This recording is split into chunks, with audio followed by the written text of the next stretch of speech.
welcome to Young and Wifed Up. I'm Jed, And I'm Ryan.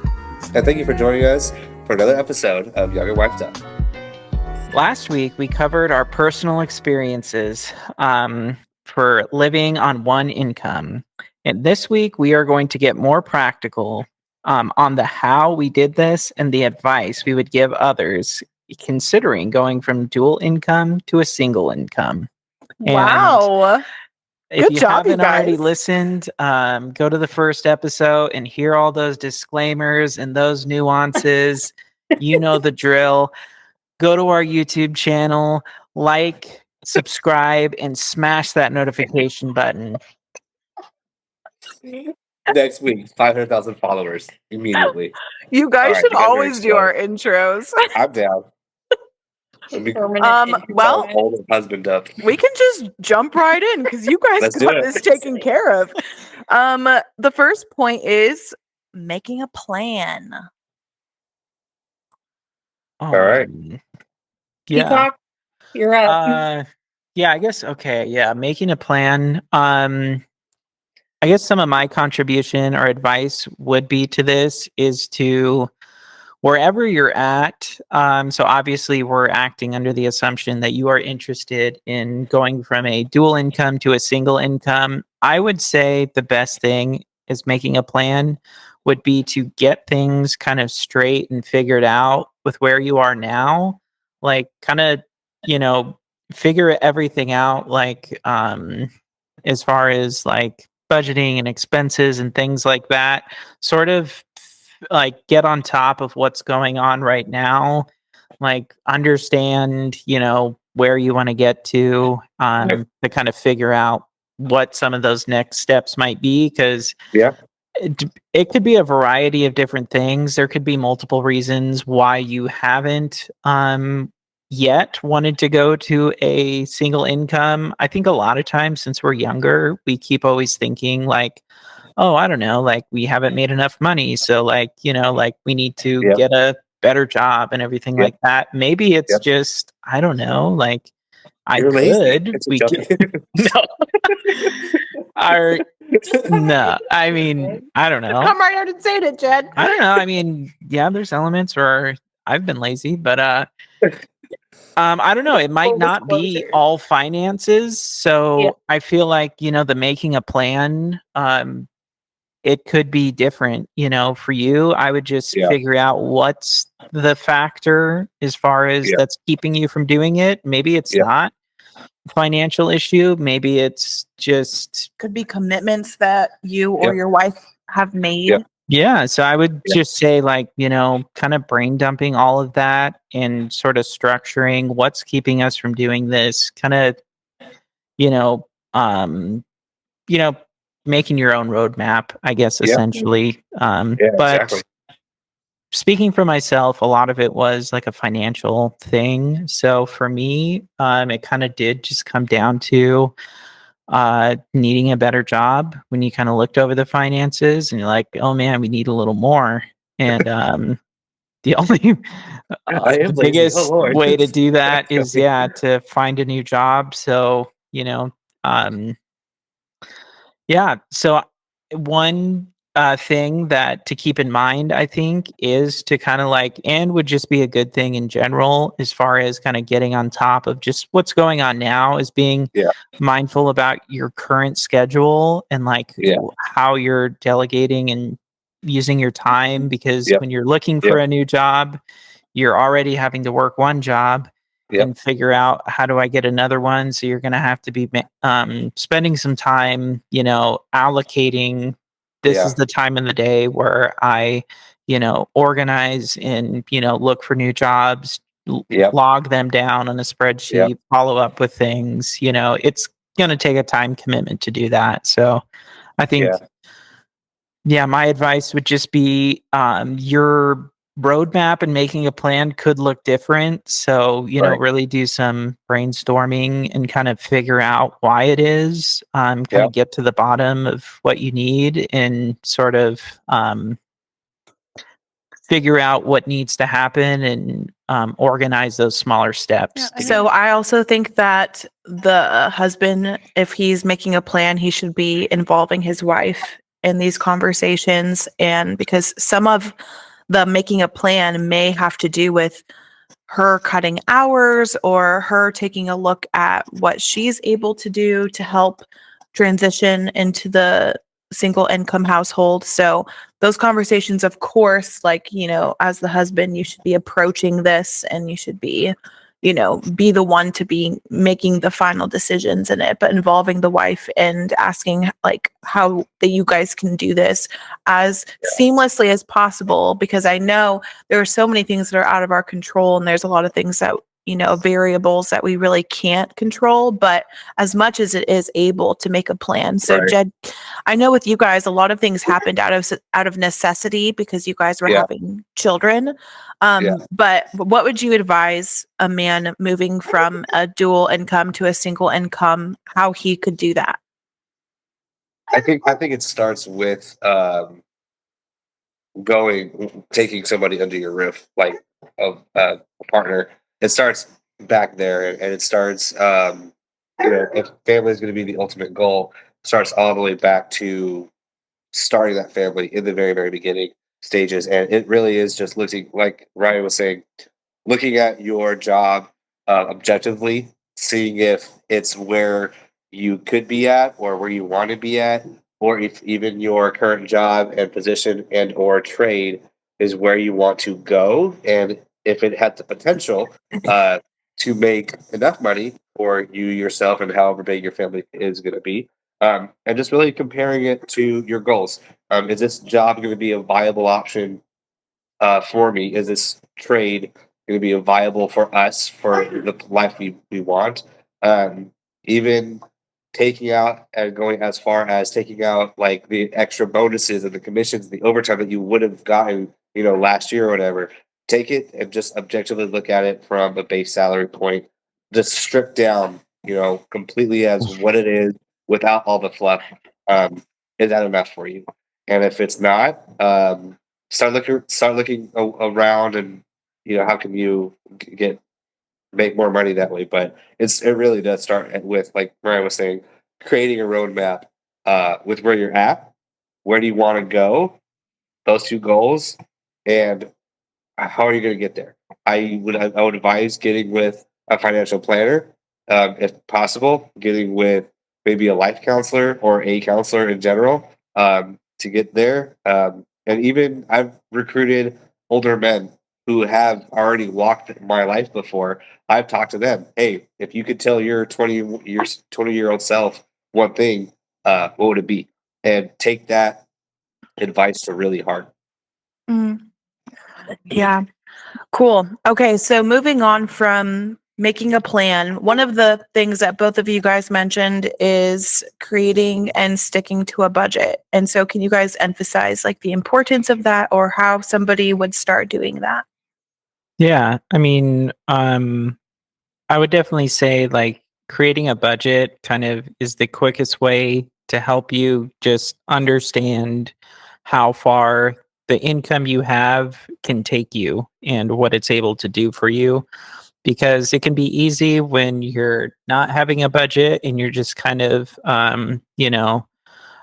spending or, paying your bills and, spending the money that you need to spend on things. And, you may not really have the best estimate of how things are, but then, really like the just base components of what a budget would be is to just find some tool that you can. Usually a spreadsheet helps. And obviously you can do a Google search of,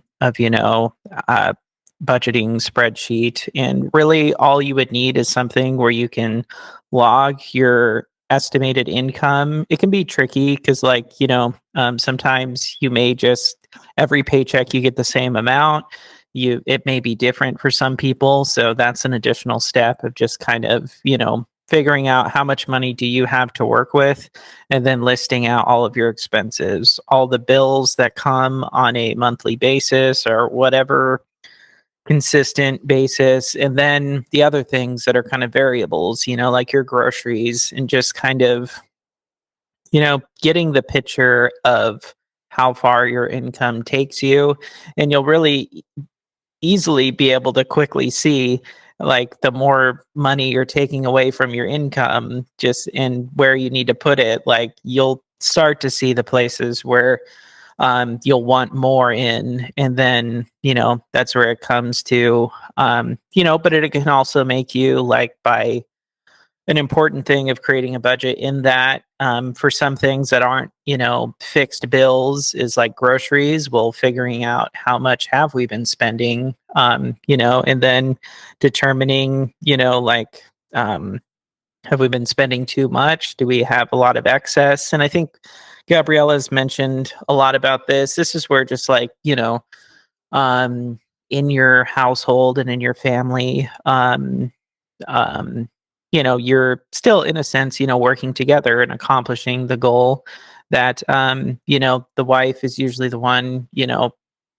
as we would be saying going to the grocery store, actually meal planning and doing that thing. So then talking to her, making sure do you have enough money to be spending on groceries? Are you feeling constrained? And maybe she might be like, I don't know, it's we can afford to cut back, and finding that out. Yeah. But really budgeting is just, it's going to be the best way for you to assess your financial situation and just be able to see the things that you're in need more of. And then it just kind of comes down to, are you able to cut certain costs? Can you do it without certain things? And obviously I'm sure everyone has things where, yeah, all right, I can cut that subscription or that or whatnot. But then even after you've done that, you might still say, well, I don't know, if we take away, our other income, from your wife, then it's still cutting it short. Then that kind of helps you see, well, by how much of a pay increase, do you realistically need? How much of a challenge will it be? And Yeah, one of the practical things that Ryan and I did when we were desiring to switch from a 2-income to 1-income household is we made a plan and a budget of what it would look like to only live on Ryan's income. And we kind of did almost a trial run where I was still working outside the home, but we were only using Ryan's income for Interesting. everything. And so we did that. How long did we do that? well, we were using some of your income with that. But it was helpful that we were. Well, we switched a lot of the things that I was taking care of onto your income so that we I can did, see yeah. how we could really live, Interesting. Really cool.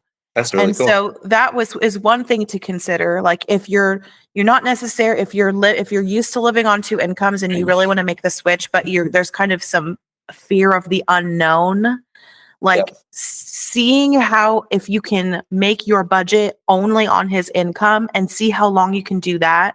Yeah.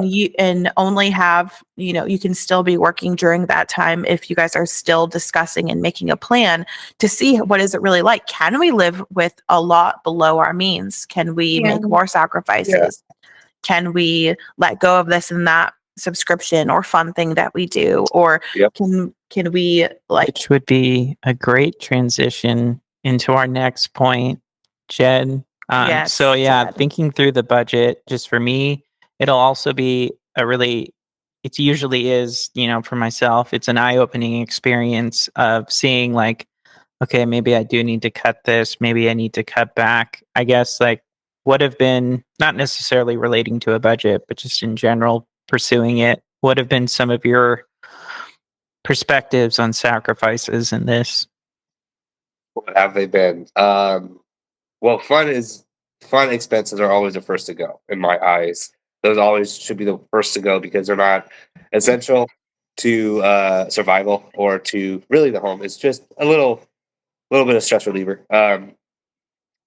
So I got rid of my cigar budget. I was spending around $300 a month, and it was. You No, I wasn't. I lied. But $300 every scared. other month. Unbeknownst to me. $300 every other month, which still pans out to about 150 a month. So that was something that I immediately got rid of. Got rid of my gym memberships because I could work at home. That adds work out at up. home. It does. And And we in turn also like accrued equipment. equipment, but Yeah. it's you pay for it once and you can keep it forever, which is Yeah, exactly. which is a better like front Yeah. expense Front than end investment. Yeah, Yeah. yeah. So we got rid of some of that. The sacrifices I think were we got rid of some of the processed foods. The stuff that was like easier to eat and drink just Convenience straight out. meals, maybe. Convenience meals, yeah. It took more time now to cut those out, and all this. I'm saying like someone might think like, oh, what is $10 a month going to save you? Oh, it doesn't save you a month a whole lot if it's just that. But if you add that up across several different areas, multiplied by different amounts, averages each month, like it actually adds up quite a bit. I think another thing that we actually looked at was we renegotiated and we even looked around our insurance premiums to make sure that we were still getting the best possible value, which we quickly found we were not. We were actually overpaying. I think we were even considering downgrading our phones at one point because we were paying so much. Thankfully, it didn't get to a point where we had to, but it was one of those options where if it did, we had no problem going down to a dumb phone. Like honestly, so it's just stuff like that, small things that you just have to get rid of. Ryan, like you said, you list a budget of all your monthly expenses, including your miscellaneous and including your little tiny ones. My thing is I have a gas station habit. Okay, those little $4 trips, those add up. So having that out, like Ryan, like you were saying, you quickly see how much off the mark or on the mark you are on, and you could make a really good determination from that alone. Like if this job or if this employment is really beneficial to me, and if you are really living, scrupulously and bare minimum, and you're still barely making ends meet, maybe that job is not for you. Right. Yeah, maybe it's not a matter of like pulling the belt tighter. It's Yeah.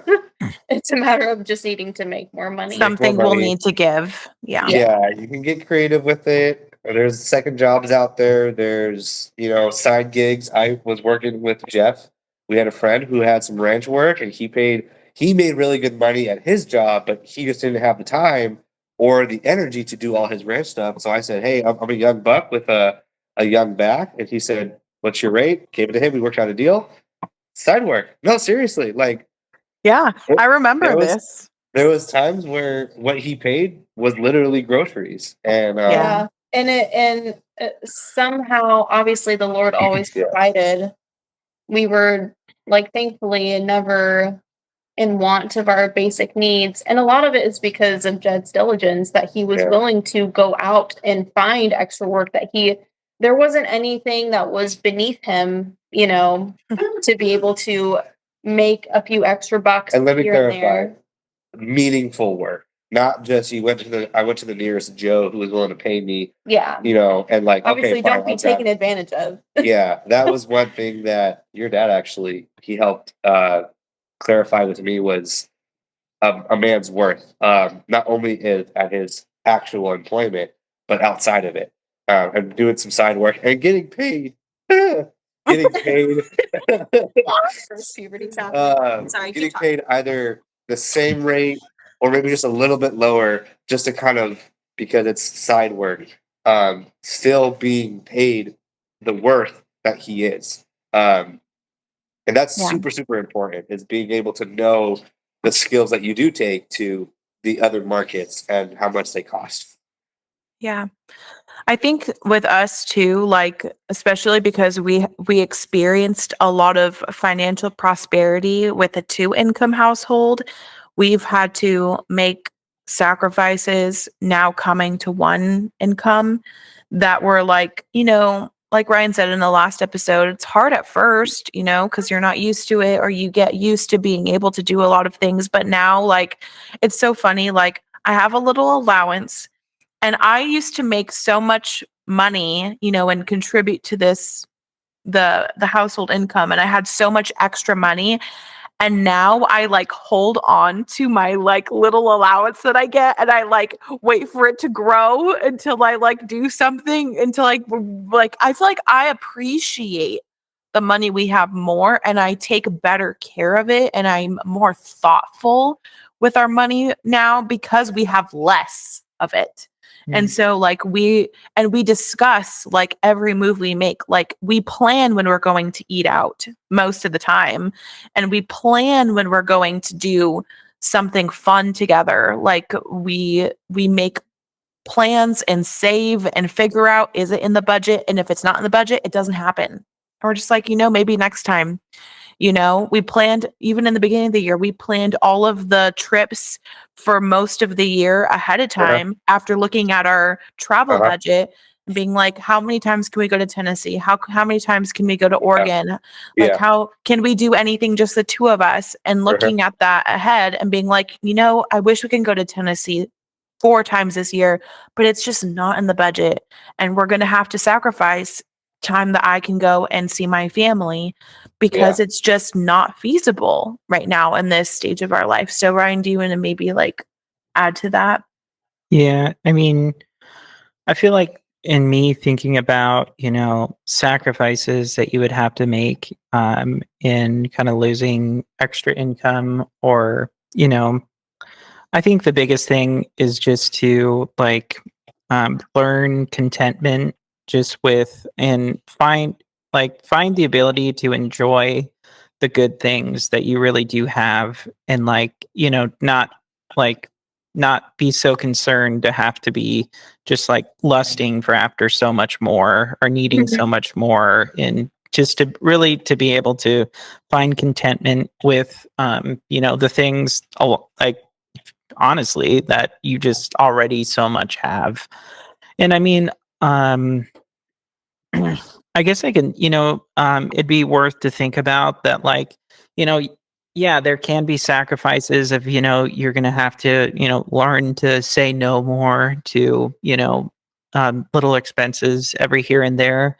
But, there's actually like in making some sacrifices, in having your, losing some income from your wife and her coming to stay at home full time, there is a lot of benefits that you will have in that, like, she will be able to do a lot more things, to like hopefully offset some of the sacrifices, that you'll have to make, cultivating like her learning how to make a good coffee at home, so like, you're not Seriously. going out spending, coffee every now and then, but your wife's like learning how to make good, enjoyable coffee at home that you can have. Just to piggyback on that real quick, it also makes her a really good hostess too. If she knows how to make all these stuff, people are gonna want to come over just to enjoy her. I think that's really cool. The fact that she can do all this stuff, and literally now she's getting women asking her like, "How do you do your sourdough? Can I have some of your sourdough starter?" Like literally asking her for her homemaking advice. Yeah, there's an overflow that blesses your community, not just your direct household. Exactly. And so, and it can bless other households too, because then it's wives sharing with other wives these lost arts and skills, and motivating each other and sharing the deals that they got that day at the grocery store. Yeah. Like all those little things, like it cultivates a community, For sure. and that's why we started Young and Wifed Up in the first place, so that we can cultivate this community of like serving our families and enjoying serving God and encouraging each other to keep on even when it's hard. I think one of the things that can make a difference in asking the Lord to grow, because it is a good thing to ask God for favor financially and to ask God to bless your family financially, but also on the flip side, not just asking God to give us more and to bless our families, but also to give us true contentment. I think one of those things that can really help cultivate that in a family is committing to prayer. So can you guys touch on the importance of that when considering this different lifestyle?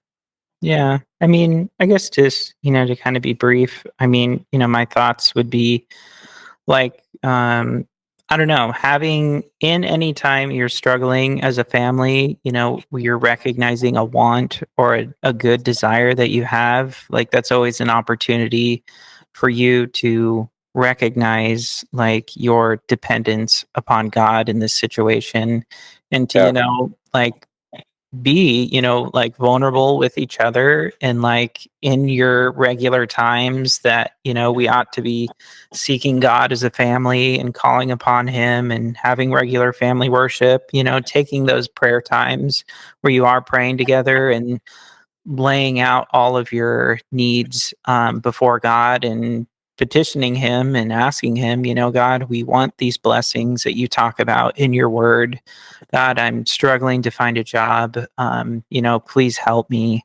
And it's just a powerful thing when, obviously that's something, you want to be doing on your own, but it's a really like strengthening thing as a family to do that, to express your needs and your wants to God together. Like, I don't know. It's just a really encouraging thing for you guys for us to be, lifting our eyes to God who gives and takes away. And then I think also like there's a consideration that, you know, um, definitely in any time or when you're in need of something and really wanting it, it can always be an opportunity to consider fasting. When you really desire something good, that, like I really want to, provide more for my family, like, and, setting aside time to add to your prayers by temporarily afflicting yourself by not eating, to, put yourself in a state of mind of greater dependence on God and urgency in Yeah. seeking Him. Jen, do you have anything to add to that? Yeah, I mean, I think prayer is super crucial to the functionality and of a home as well as a marriage. I think, like you were saying, right, to be vulnerable with each other and ask for prayer for and from one another. Like, I think from a man's perspective, it's like, well, I want to fix, right? The prayer is literally something that you can see and you can be aware of some areas that she can tell you that she's struggling with, that she doesn't need you to fix, but she just needs strengthened. And you could be aware of that if she's like, I need prayer in this area or I need prayer in that area. And having that awareness from the both of you to pray for one another and rely on God and be like, I'm not everything that you need right now, and that's okay. But He is. It does force both of you to really remind yourself we are only human. There is only so much that we can do. We will mess up sometimes, and sometimes it will be on the worst days that possibly. And to be reminded of that, like I might not be aware or see that the struggle that you have right now is, but he will be. So let's right now, while I'm, focused on you in this time, like let's pray for that. I'm guilty of it coming home, and I'm still thinking about work, and she needs me to separate, and I'm saying no, I need to think about work, and it's very very hard. Something that I'm constantly trying to work on. Um, is that separation. But it does help just to be praying for one another, to be in your own prayer as well. I Yeah. think that also develops your own type of faith, your own type of beliefs. And I think that other person could actually use that to see that, you don't need them so that you can believe something. And they can just see off of you, in your example, he or she have their own beliefs and they have their own type of way of praying. My mom used to pray out loud when she was cooking. That was weird for me. I'm not double minded like that. I can't do that. But I can pray, you know, at the most random times when I'm alone working, and it surprises me. But I can't pray while I'm working, if that makes sense. Um, Just find pockets in your day. Yeah. Like but quiet like moments. it yeah. develops your own type of faith, and sharing that with one another, developing your own, I think is super crucial. Yeah. And I think like at the end of like the end goal of that is truly trusting in the Lord to provide for our needs because of course like if you want this um model of a man providing and going out and getting work and the wife cultivating and nurturing a beautiful home and taking care of her children and all of that stuff. There is an element of like, it is not entirely in your control as the man, even though you have the weight of the responsibility and Right. you have the duty to do Right. your job. Like ultimately God is the one that is providing for you Yeah. and providing for your needs, providing the work, providing the finances. And so how would you guys say like you can practically like truly trust in the Lord to provide for these times? I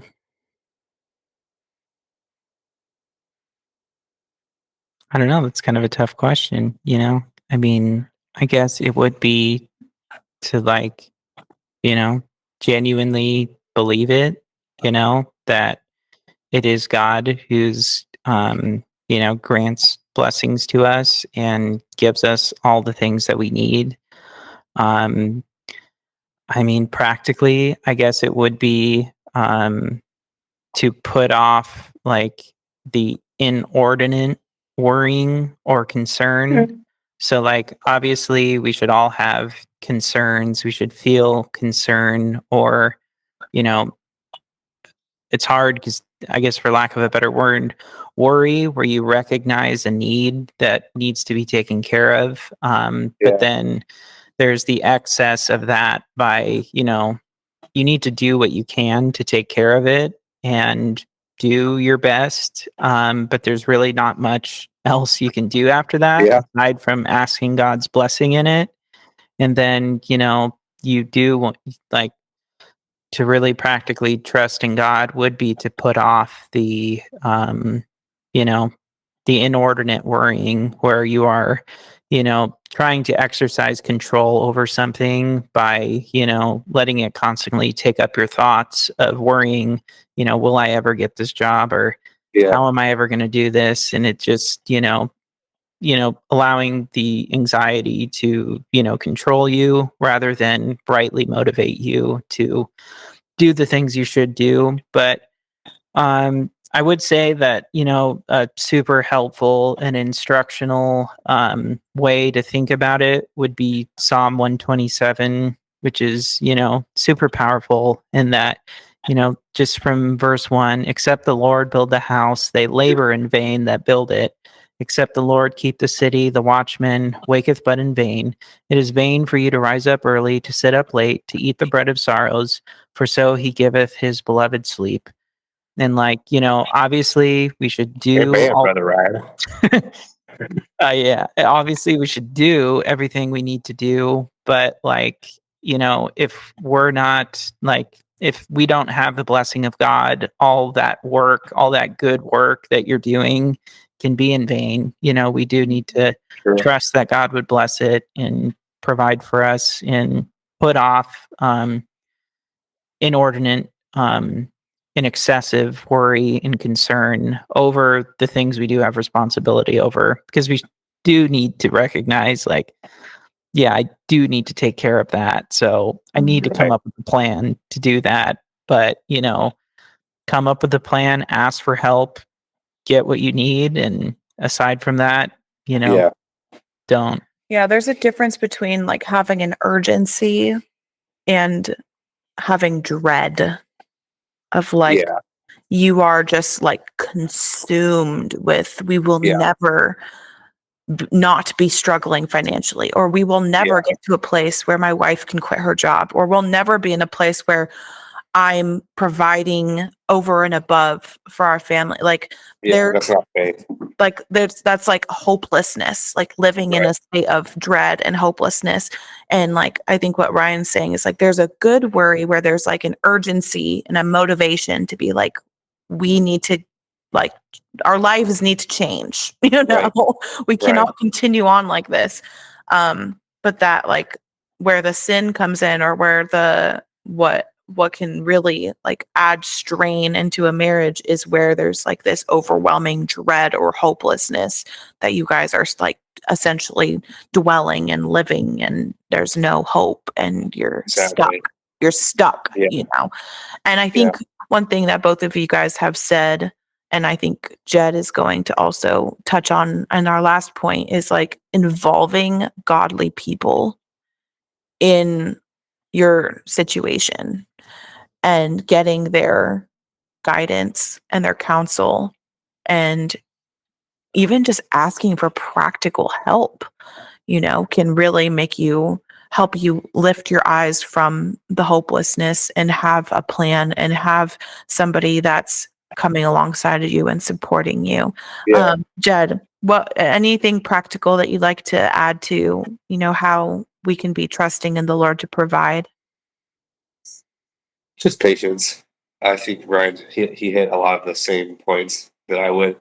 Um, you can only do so much. You can only do what you can do. The stuff that, or the decisions that you can't make, either not yet or just in the future, just at all. Like, don't stress about that. At least not yet. When it's time for you to make a decision, like God will He'll bring it to you. Um, yeah, patience is a huge thing. You just gotta trust on the Lord, and not fret, and take joy that whatever He will decide will be for your betterment. Um, it's something that I've learned is suffering is counted as a blessing when you see it as a a blacksmith, like in that fire, but it's like molding it. Like, it is hard. It sucks being in the fire, but all that pounding on that steel when it comes out, that blade is stronger. So counting it as a blessing that you do have trials, and that God is your strength, that God will pull you through, that there is an ultimate goal. There is even a goal for you, a vision that He will bring to you. Maybe not right now, or tomorrow, or a year from now, but He's going to bring it to fruition. I think that is highly valuable to take, is just his patience, and your patience in Him and His timing. Yeah. Amen. So the last point I'd like for you guys to touch on is how we can be supporting each other in our roles when transitioning from a dual income to a single income, and maybe more traditional gender roles in the home. I guess Wanna I go first? can. Sorry.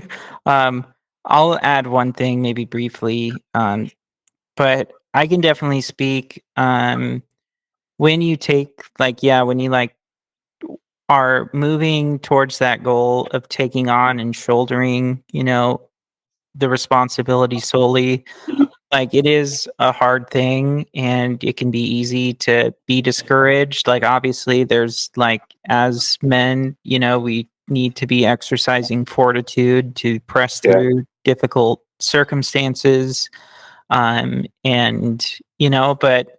I don't know, at the end of the day, like, I can speak for myself, and I'm sure Jed can relate it, that the kind, loving, encouraging support of a wife could just lift up your wings and do so much for you to Yeah. have that encouragement, where a wife is, reminding you of the potential that you do have. And, Right. if you're, having a difficult time, having her to be able to rely on, it's just super meaningful. And especially even, when that it is the reality, and you kind of you are, being the only one, working and providing the income, just like their patience and support through a trial. That obviously, I mean, like, I would imagine, I think Marcella related to the effect, like, yeah, like, I'm relying on this person. And if something goes bad, that's gonna, not be good, and Yeah. like, I'm sure that's, obviously a reality and stuff, but like, even when, a wife is able to like, be a comforting and encouraging presence, it just does a whole lot, I would say. Yeah. Yeah, I would agree. If I'm speaking from experience, like it speaks volumes to me that I know that I could trust her to hold it down, not only for like the family's sake, but also for her sake. That she's like, I'm good. Like I'm not gonna break under a bad day. I'm not gonna need a vacation. Although we do need a vacation. I'm not gonna need a vacation every single day. Like, Right. like the fact that I can trust her, like she's strong enough. She has the strength to hold up the fort. I'm not needing to call every hour or whatever to check in. She's still alive. The kids are still alive. House is still going. That's a huge burden off me. Is that I can focus now on work. But the way that she does support me here at home is I mean she takes care of our kids, but she asked me how my day was, but she genuinely cares. I do the same for her. I try to pitch in and take care of those items that she couldn't get to, or maybe too much for her when I get home. Um, I think that's super important that the load of really every day of everything is shared. There is no 50-50. There is no, you did this last time, so, now I get to do it, or vice versa. Like, it's where our hands needed, I'm going to go there. And there are some nights where we are dead, stinking tired, but things need to happen. So you just, you just pick each other up. You just say like, let's just keep on going.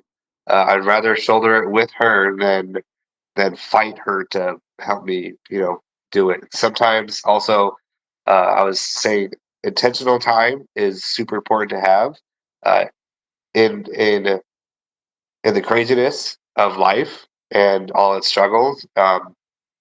Intentional time together is still needed. That time that you guys like, why you started dating originally, that gets lost very quickly and you forget. So you do have to spend time together. You do have to make intentional time together. And I don't always mean, oh, to go on a date night. Like those are great.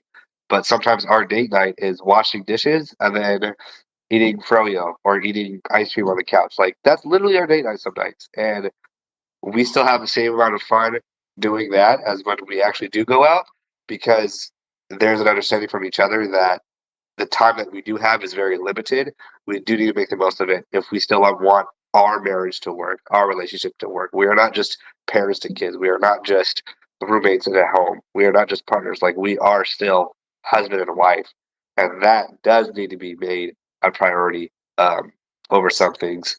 And you do have to make those sacrifices to make that work. Yeah.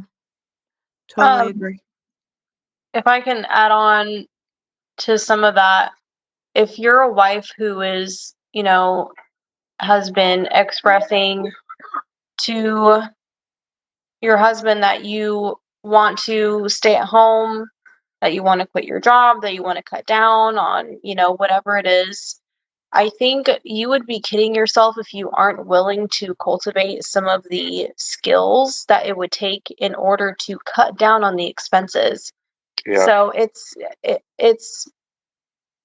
not fair for you to suggest that you stop working, but then you are not taking more of a load on at home. Like the point is not for you to just be sitting around and whatever. Yeah. And there are ways that you can practically help, like how Jed was saying earlier, like, oh yeah, I have a bad gas station habit where I like want to get a snack every time. And it's like, okay, if that's a small expense that does end up adding up over multiple times throughout the week and the month and all of that, is there a way that I can make sure in the meal planning, in the grocery budget, and making snacks for him that he can take with him. Like, it's just small habits and changes in routine that can make such a big difference if you like accumulate all of those things. Being willing to be a help to your husband in that way so that it is much easier for him to say yes to you cutting back hours and to staying at home, because you're not going to make it any easier if you are requiring of him to keep up the same standard of living and to do the same amount of housework that he was doing before, and all. Like, no, that's just not how it's going to work. Like, you have to be willing to pick up the slack in the areas where he needs you to, in order for it to be a smoother transition and more joyous. Even if you guys are pinching pennies, like, you can be broke and have a smile on your face. Like, it is possible. So I think having a positive attitude, being, joyful at home, even if money's tight and things like that, it will make things so much easier. It will lighten the burden on your husband immensely. If you are not dragging on him about how you can't afford this, that, and the other, and you're mad about it and all this stuff, and I have to do all this extra work, and I have to, cook from scratch now, and we can't just buy it. There are so many ways that your attitude can have such a massive impact on whether or not that's going to work or not. I don't think any man truly enjoys funding his wife's 3 times a week Target runs with Starbucks runs in between. I was literally going to mention this because it's a big part of, like, I want a man to provide and I want my man to da, da, da. And I'm like, do you want your man to provide, or do you want your man to be your sugar daddy? Yes. Those are very different. Yes. Yeah. No, this is a good emphasis that I guess, like, what we're advocating for, like, isn't just like some unrealistic, like, spoiling of a wife or anything. Not that you shouldn't, try to, do what you can to do, but that, like, like, you're allowing her the space to be able to do a lot of work that's going to bring a lot of blessings to the both of you. Yeah. Both people are working heartily unto their Lord in the capacity that the Lord has given them in their duties. It's not one person is a freeloader and hanging out and just living off of the money or whatever. That is not something that anybody should desire, because that is extremely ungodly. Yeah. Like, the Christian life is a life of work. Yeah. It's not a life of leisure and you kicking back and having your servants and your, your Target runs or whatever, I do want to give a shout out to some of the things we were talking about with a wife cultivating and, like, filling a need, like, with her additional work. And, like, Gabriella started making snack packs for us throughout the day, because, like, me, I'm going to the kitchen. In the Signal chat about the snacks, and I think she's inspired all of us to start doing it now. Okay, one thing. What? This is the first time I'm hearing about this. Sorry, it was in the wife Signal chat. Okay, that's probably It's awesome. I need this. So what is a snack pack? Well, so Gabriella, like, ahead of time at the beginning of the week, she got a bunch of containers. Like, it almost looks like a reusable Lunchable, sturdier or whatever. It was gifted to me by a very good friend, Rebecca. If you're listening, thank you so much. And then ahead of time, Gabriella will essentially, like, snack prep, like the idea of meal prepping, where you put together for the week a bunch of meals you were making. But, like, she, at the beginning of the week, is, putting together all the snacks that we'll have. She'll like, cut up the, vegetables, like, what is it? Like, you're doing, like, peppers, or what's the... I did cucumber. I've done cucumbers. I've done peppers, sweet peppers. I've done... And, like, putting a little thing for hummus, and then, like, having some cheese and crackers in there. And she did hard-boiled eggs this week. So it makes it super easy for me. So like, yeah, I'm one of my goals, how she's helping me is I want to eat well and do better, for, my health and stuff and have good snacks. It's easier. Cut down on his chip habit. Yeah, it's easier just to go and grab whatever, that. But then if I have this thing pre-made, I'm like, this is easy. I'll just go and there's my snacks. They're already ready. So that's been a blessing to me. I will just touch on one thing real quick. Is support in interests. I think interest is super good or is super important to take an interest in other people's interest, like your spouse's interest, trying to like it, trying to engage in it and find out why they like it. She really likes reading and I'm getting into reading. She likes hearing each other read. So we're doing that more often. She knows that I like working out. I'm not expecting her to like be CrossFit and just be pumping out these pull-ups, but be active with me. And she did the other night, and we're doing that more often. And it's something that I'm really enjoying because it feels like she doesn't have to do it. There's a million other stuff that she could take an interest in, but she sees that I'm also passionate and I really like this activity, and she's taking a genuine interest in it. And it's made things a lot better. The communication, the stress is a lot lower. So yeah, and that's like a fun way. Like taking joy in each other's interests is a great way to do like cheap dates with each other. Like just like like you just mentioned two things that are literally free for you to do, for you to save money, enjoy, connect with each other, enjoy one another on this single income that you're on. You're not going on these extravagant dates every week, but you're working out together or you're reading together. And like, that's a great way to support each other in this lifestyle that you guys are pursuing together. And, and next week we're going to go hard on like ways that wives can be stewarding and multiplying the income that's brought. And I know that we touched on a couple things, and even Ryan just brought up one way that we're doing it, even just recently that I've been doing, trying to think of ways to save money, but also for us to be eating better in between lunch and dinner. Cause like, that's where we were like struggling. I was just not eating and starving until dinner. And then Ryan was just like a chip boy until dinner.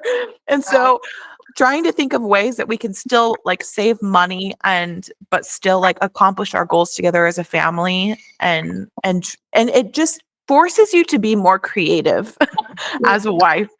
And it forces you to be more like thinking outside the box when you're living on one income and you don't have a lot of options. Then you make the options, you make it happen.